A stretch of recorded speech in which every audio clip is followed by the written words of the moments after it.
Welcome. This is part 3 of the Nativity Shepherds tutorial. In this part, we're going to be finishing the head scarves, the heads, and the shepherd's hook. So let's get stitching. We're going to start on the head scarves for both of our shepherds here.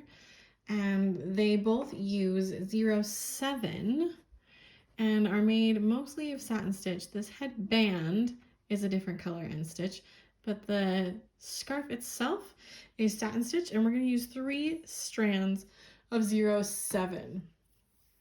Now for this standing guide, we're going to make vertical stitches across, which means that we're going to use the side of the scarf as our guide. All right, for satin stitch, it's easier to come up in open fabric and then down next to existing stitches. It just means that we won't as easily split any of these stitches and have a cleaner finish. So what I'm going to do to make this starting stitch easier is I'm going to come up right here, not on the edge, but at the intersection of the side and this headband, right at that point. And then I'm going to pull my thread straight down, and it's not going to touch the side. There's going to be a little gap here, and I'm going to put my needle down, test that stitch out, and see how that feels. Then we're going to make one more stitch out on the side to fill in this space. But now that we have our first stitch, we can more easily determine where I need to be coming up on this top edge to fill in this little bit of extra width that we have for the shepherd. And I'm going to go down all the way to the bottom. And now I'm going to come back over to the right side, following the guide of the headband on the top,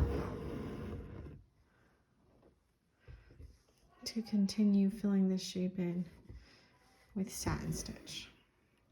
And satin stitch is just a bunch of stitches that are going to be close together to fill in the shape.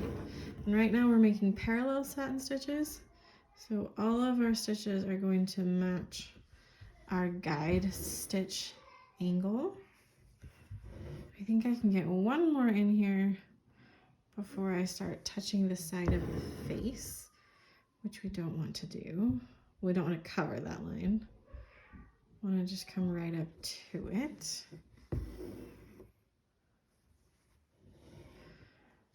Then I'm going to start filling in the bottom half, kind of this triangle that's left here.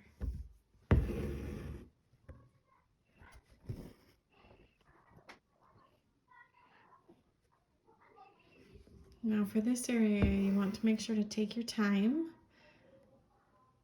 and make all of your needle points be precise so that his face ends up feeling circular like we want, instead of, I don't know, not circular. Now I unpicked this last stitch because I feel like it was too far apart here at the top. I could see fabric between my stitches at the top, which is not what I want. If you're ever struggling to get your thread to go back through the needle, just cut off the teeniest bit of the end and try again. And that can help with a fresh end to get your thread through the needle.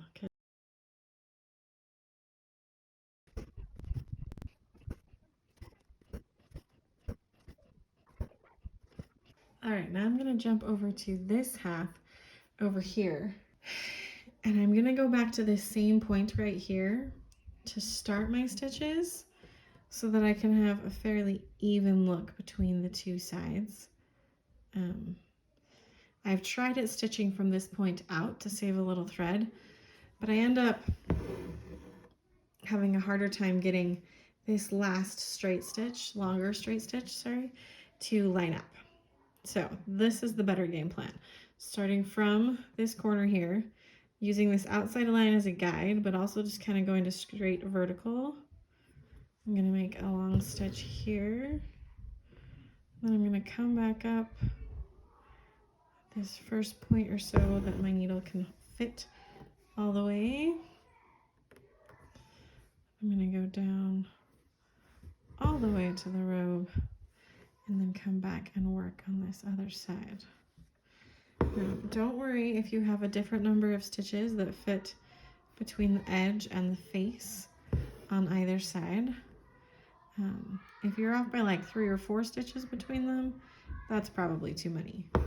But 1, possibly 2 stitches is not going to be very evident when the piece is all finished. So right now I have, how many? 1, 2, 3, 4, and 1, 2, 3. This side's got 3 from the top corner over, and this one's got 4. But I feel like the face spot is good. So I'm gonna stop going all the way to the top at this point on this side and start at that first available face line and continue to fill in this bottom space.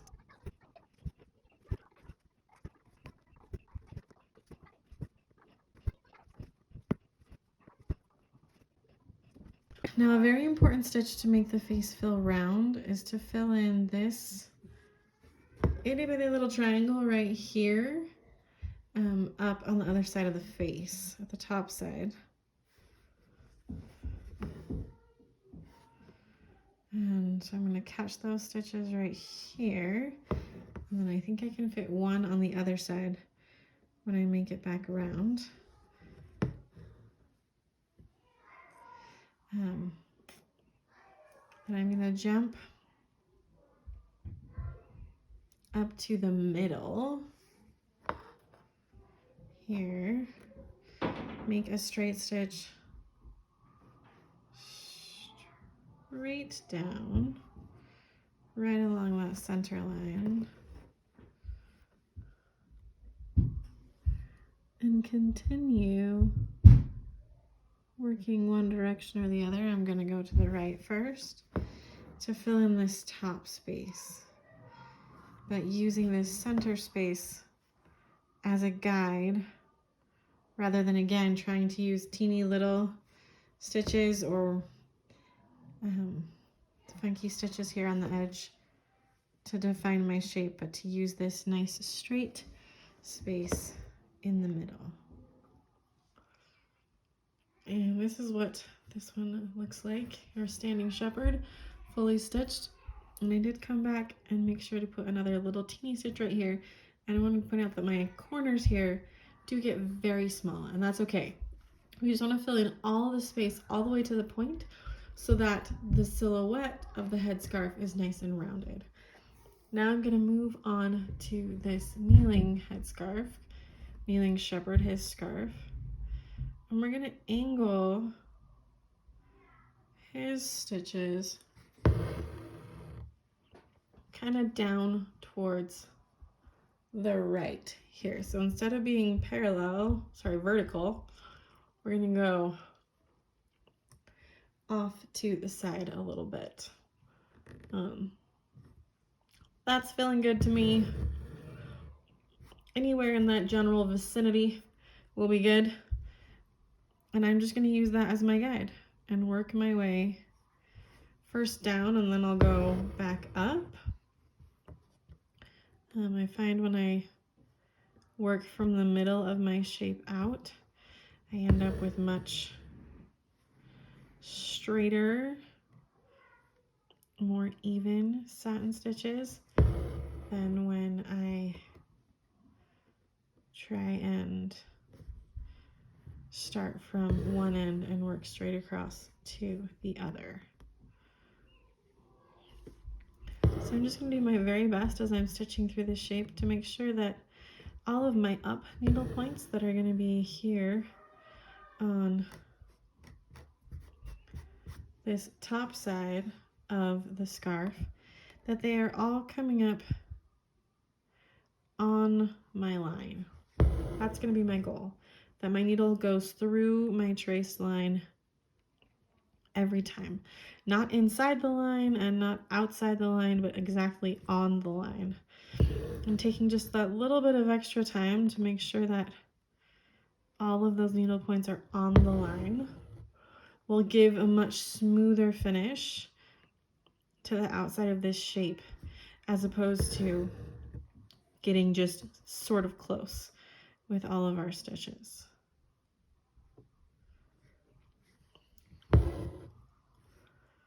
And anytime if you start to feel like your stitches are no longer parallel to the first stitch, that you know they've rotated a little bit like this, or they've rotated a little bit this way, all you're going to do to fix that, let's say I felt like I had rotated out a little bit,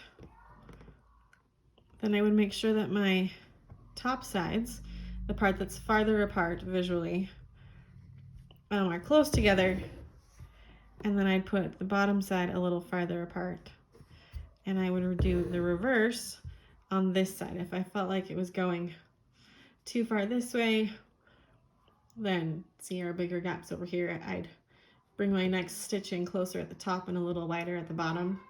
And if it had gone this way, the reverse, closer at the bottom and wider at the top. So just little fluctuations stitch to stitch. Just make sure you pay attention to what your lines of stitches are telling you, so you can make small adjustments as you go, rather than having to make large adjustments further down the line.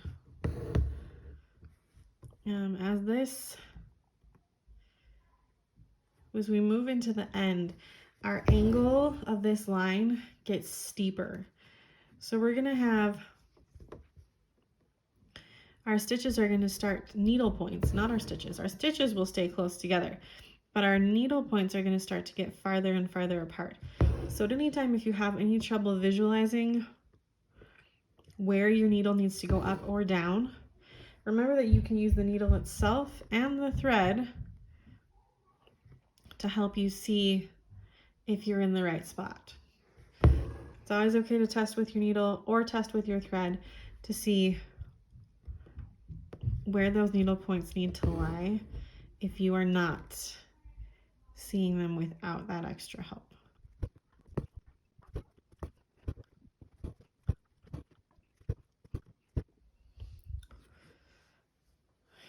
Now I need to stitch this top triangle, but we want the angle of these stitches to match in here, so it feels like it's one piece of cloth that's separated by a headband.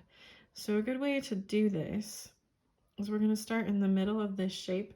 I'm thinking about making a long line across here so I can make myself a good guide. And then I'm going to start laying my thread down and scooting it side to side like this. I can tell is not the same angle. And over here, that is too far straight down. This isn't quite enough. Something right in here feels pretty good, like it's close to the same angle. So I'm gonna, nope, gotta get it on the line. Scoot that thread just a little bit out of the way. Pull that down, still feel good about that, and then I will again follow the same method where I'm gonna work from one side, from the middle to one side, then I'll come back to the middle and work to the other side. Just continuing to make teeny tiny little stitches as this point gets smaller and smaller.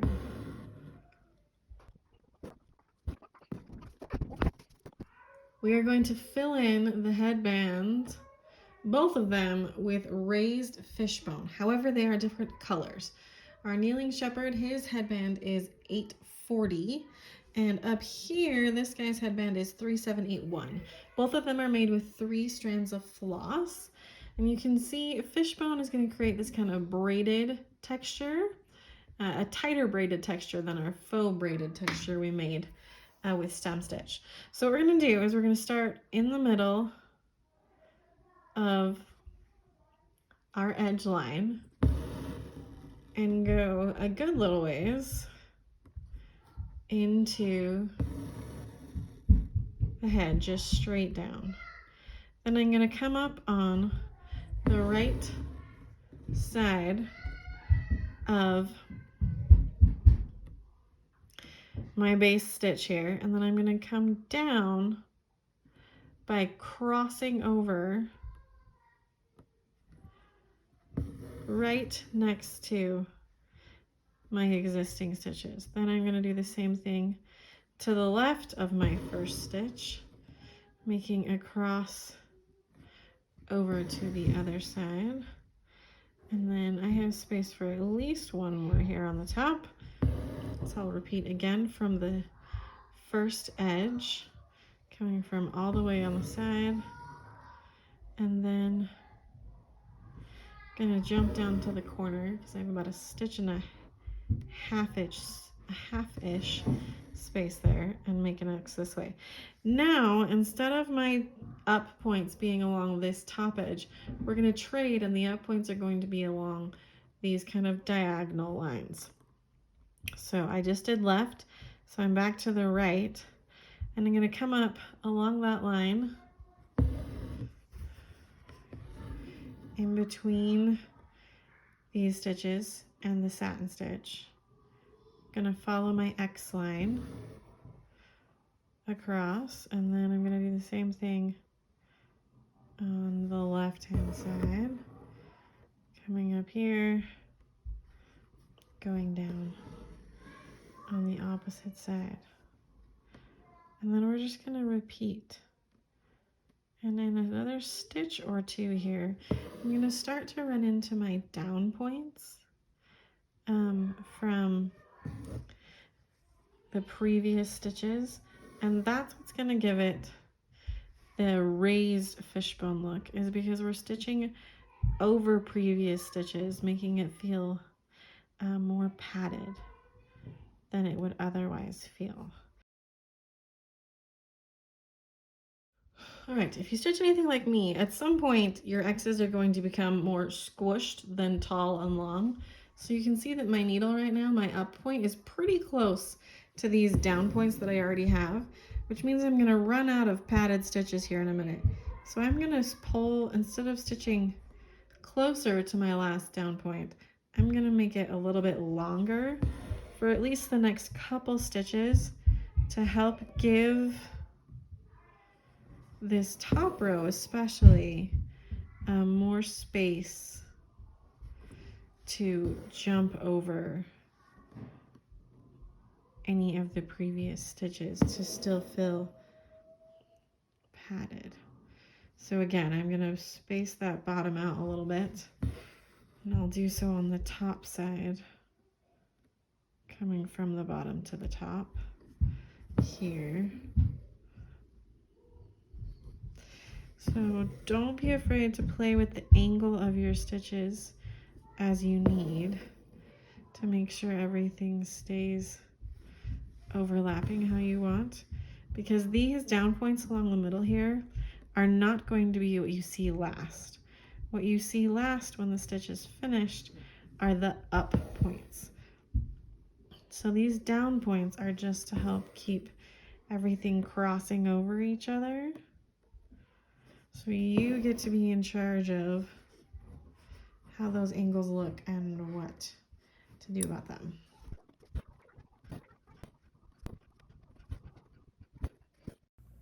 Now, as we come to the edge here, we want to make sure that we put a stitch in the exact corner. We're going to do this for both the upper and the lower. And we do this to make sure that our headband feels square and fully finished on the edges.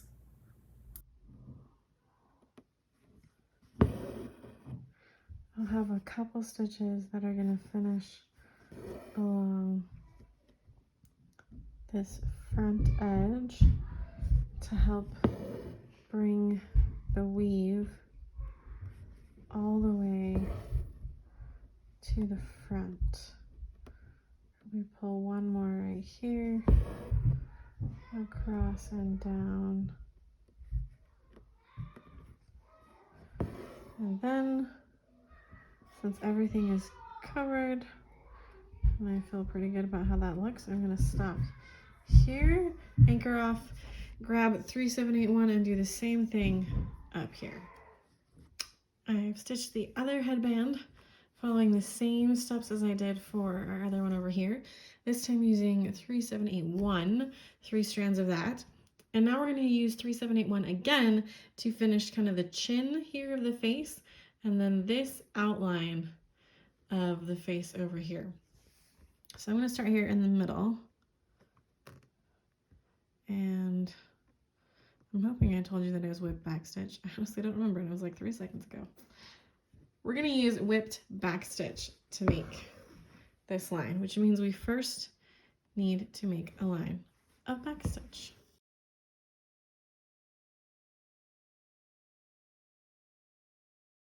And then we're going to whip the stitches. So I'm going to come out underneath my first stitch here. Cut a knot, there we go. And then I'm going to go, so I went up under that first stitch. Now I'm going to slide my needle under the second stitch. And then I'm just going to go down right here, the start of our line.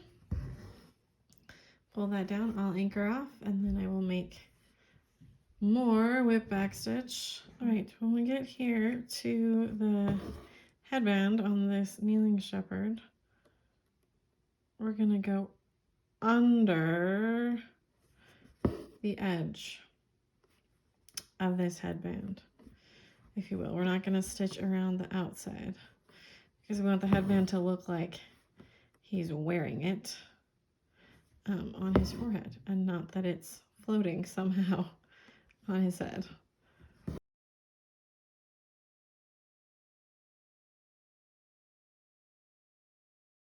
If you struggle, your point of your needle is getting caught on the stitch, you can flip it around and use the eye of your needle instead. That can be easier to get your needle through. Whatever feels best. Our final step is going to be to stitch this shepherd's hook. We're again going to use Whipped Backstitch, just like we did for the edges of the face, but this time we're going to use 6 strands of 840, and we're going to start along this outside edge of the hook and work our way over through towards the right. So again, I've got 6 strands of 840 on my on my needle, and I'm going to start at the bottom, and I'm going to make pretty large back stitches here. There's no reason for them to be teeny tiny, and I'm just going to work my way all the way up this hook, following this left hand side, which becomes the top side of the hook. And I'll adjust my stitch length at the top if for some reason I feel like it is too thick, or sorry, too large to make it around the curve. Remember, the smaller the stitches, the smoother your curve is going to be. With that said, Whipped Backstitch kind of smooths things out a little bit, so don't be too worried about it being a little bit choppy as we go through the top of the hook. So I'm going to backstitch my way all the way to the top, and I will check in when I'm ready to start working my way back down.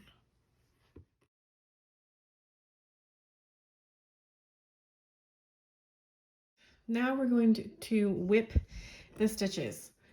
Now it's going to be easiest if you slide your needle in towards the center of the hook. So from right now, that's going to be right to left. So I'm going to want to come up under my first stitch going right to left. And then we're going to whip our stitches just like we did. Move this guy out of the way. Just like we did for the line of the face. Sliding under each stitch as I go. Don't need to pull very hard, just gonna slide it through until the floss is snug. Again, make sure that you are not catching any other threads with your needle. If that means you need to use the eye of your needle to go under the stitches, do so. All right, some tips to make the whip back stitches easier.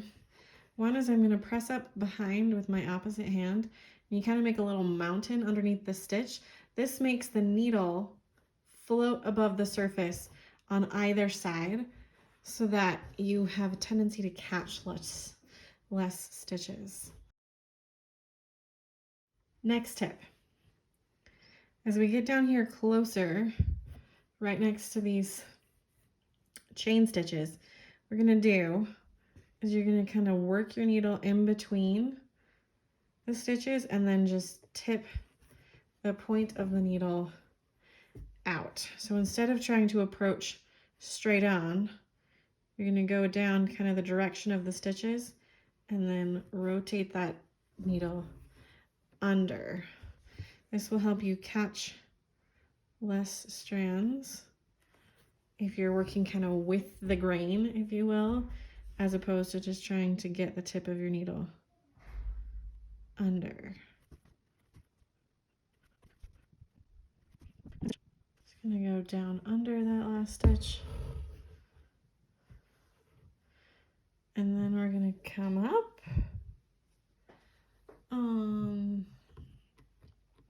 to make our second line of stitching. And this second line will go all the way up. So it's gonna fit between our first line and our headscarf here. So again, I'm just gonna back stitch my way all the way up and then we'll whip back down.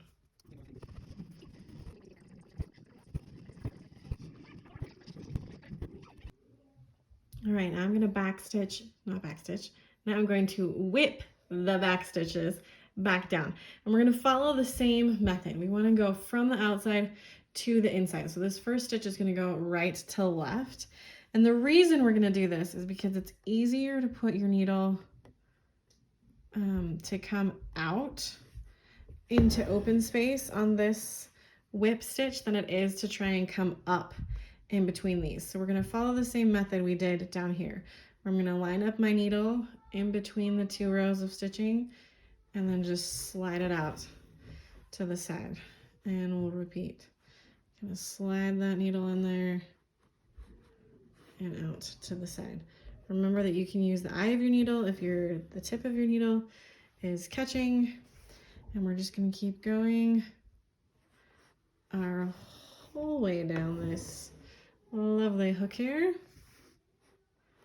and then we'll anchor off. And we're looking for 4 lines of whipped backstitch. That should be about the same width as our hook here, as your guidelines.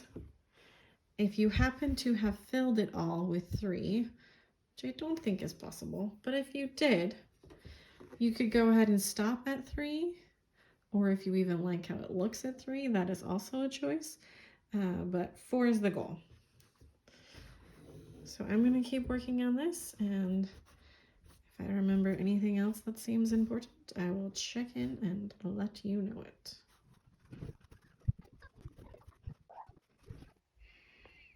All right, friends, this is our finished hoop. A couple things to note. First, as you do lines 3 and 4, you're going to run into this headscarf. So just make sure that you stop, go under, and then come back up so that no lines go over the headscarf. After that, you're finished. At this point, all I'm going to do is I'm going to erase my lines. I traced with the friction pen that comes in the kit. It's the black version of this guy. And I'm going to use my hairdryer to do that, and then I'll finish the back, and this hoop will be done and ready to go. I hope you've enjoyed stitching our wonderful shepherd's hoop, and you can always contact me with any specific questions if I didn't answer them in this video. Happy stitching!